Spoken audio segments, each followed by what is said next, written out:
반갑습니다. 월천대사 TV입니다. 태국 상권 분석 지금 바로 출발하도록 하겠습니다. 레디 고! 방콕 시내로 진입하기 위해서 차량으로 이동하고 있습니다. 방문 목적은 사람들의 소비 패턴과 구매력 등을 확인하고 상권이 어떻게 형성되어 있는지 한번 제대로 전달해 드리기 위해서 방문하는 것입니다.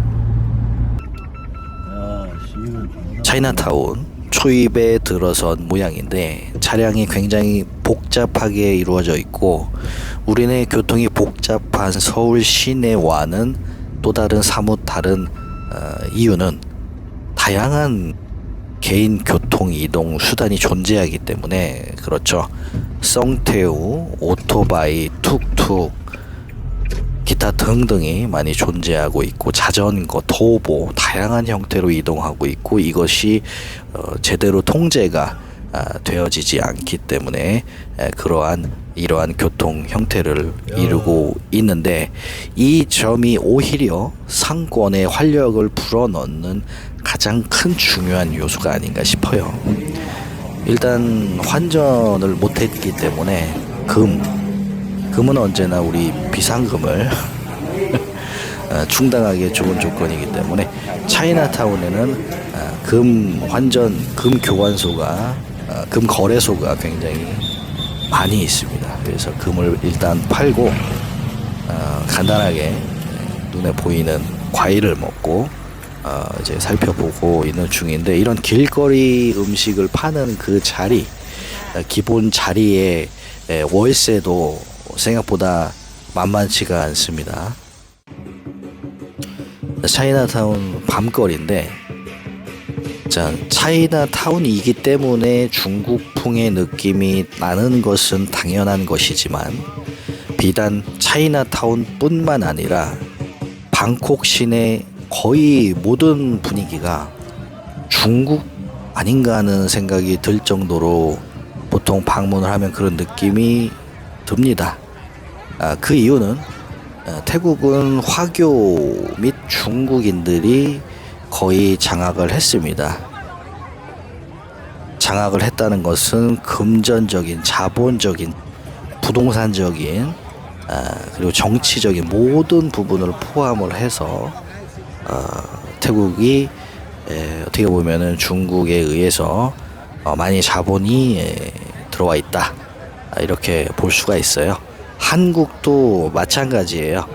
우리가 그냥 알기로는 안산, 제주도, 대림동, 가리봉동 이런 특정 스팟에만 중국인들이 모여 있다고 생각을 하지만 사실 한국은 이미 아쉽게도 중국의 자본이 거의 다 잠식을 하고 있어서 지금 이제 굉장히 안타까운 사실이에요. 사실 중국인이 없는 나라는 거의 없다라고 보시면 될 것 같고 차이나타운 밤거리는 이렇게 통제가 됩니다. 가게들이 문을 닫고 더러워진 거리를 살수차 같은 걸로 이렇게 일괄적으로 쫙 밀어서 청소를 하는 부분입니다. 자, 식당을 이제 보면은 지금 이제 공심채, 카오판, 계란굴, 볶음 이렇게 있는데 그것보다는 이 식당의 보증금과 월세 등이 이제 궁금할 거예요. 근데 우리나라 월세와 크게 다르지 않다. 대신에 번화가 기준으로 생각을 하면 된다라고 생각을 하면 될 것 같습니다. 자, 이것은 저의 무반이에요. 거의 4년 만에 이제 다시 왔는데 체크인 시간이 굉장히 길어지는 것은 지금 이수수 차량이 처음 방문하는 것이기 때문에 그렇고 일단은 이 무반 안에까지 들어가는 시간도 굉장히 많이 걸립니다. 무반 이 단지 자체가 굉장히 크고 건물들을 보면은 굉장히 일률적으로 단일하게 구조화되어 있지만 구옥의 느낌을 저버릴 수가 없죠. 맞습니다. 고가의 무반은 아니에요. 하지만 억 단위는 넘어가고 지금은 그래도 상당 부분 가격이 상승해서 어느 정도 구매력을 보이고 있다, 이렇게 볼 수가 있습니다. 자, 무반에 들렸다가 자 이제 다시 파타야로 왔습니다. 파타야 야시장에 왔어요. 이 파타야 야시장에 각 자리마다 과연 얼마의 보증금과 월세를 내고 있는지 그런 것들을 파악하기 위해서 이렇게 왔습니다.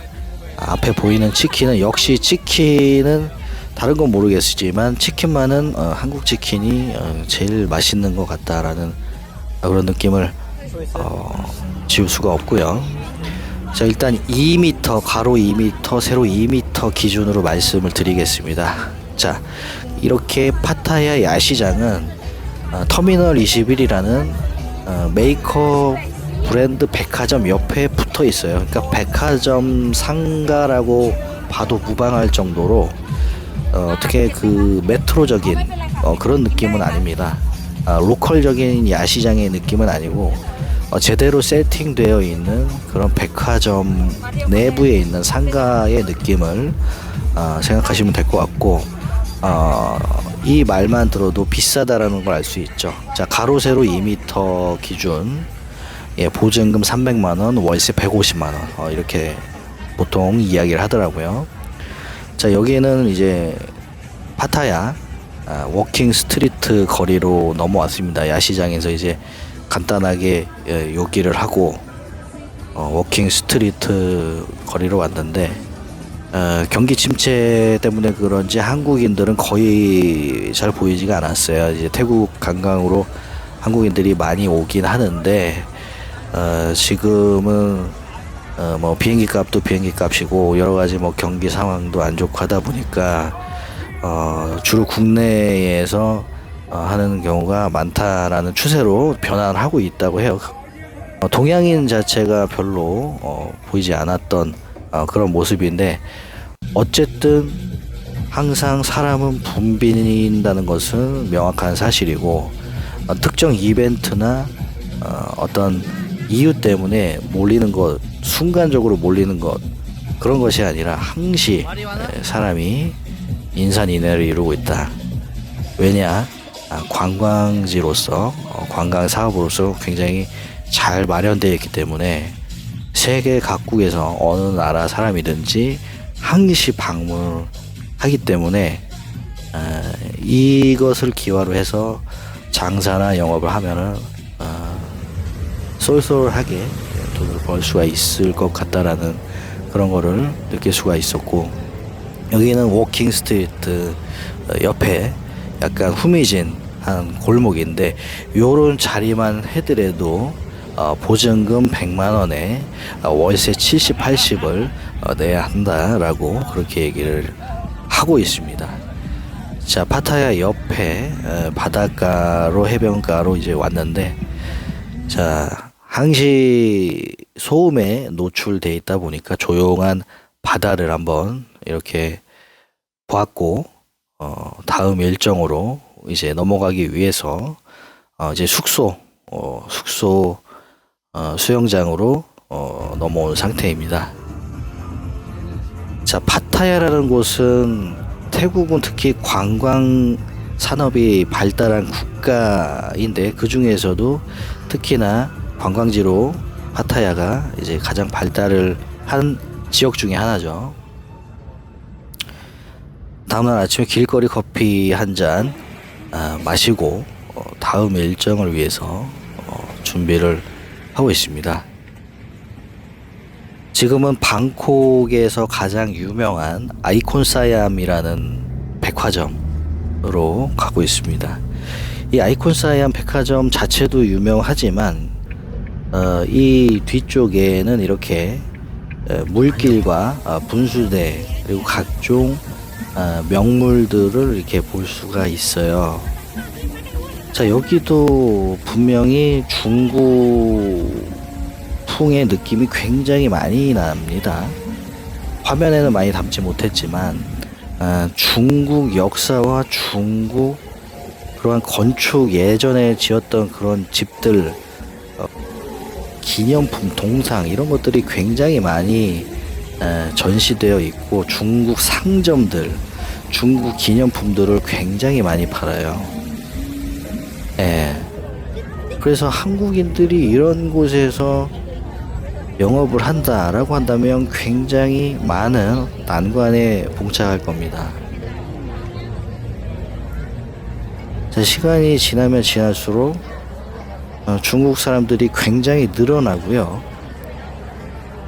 자동적으로 입에서 칭칭총이라는 것이 자동적으로 나올 정도로 굉장히 중국스럽고 중국인들이 많아지고 그렇다. 여기 앞에 이 배를 타기 위해서 인산인해를 이루고 있는 사람들의 거의 60%가 중국 사람이라고 보시면 될 것 같습니다. 관광 산업 중에 많은 판매, 비즈니스적인 아이템들이 있겠지만 이렇게 또 유람선 하나 가지고 다양한 국가들의 사람들을 이렇게 대규모로 한 배에 1회전 하는데 1000명을 태워요. 자, 그럼 1인당 10만 원이라고 한다면 얼마겠습니까? 1000명이면은 그거를 하루에 2회전을 돌려요. 2회전을 돌리고, 그리고 이 각 배마다 수십 척의 배가 돌고 있어요. 하루에 365일 내내 돌고 있습니다. 이렇게 유람선은 유람선대로 배를 돌려서 돈을 벌고,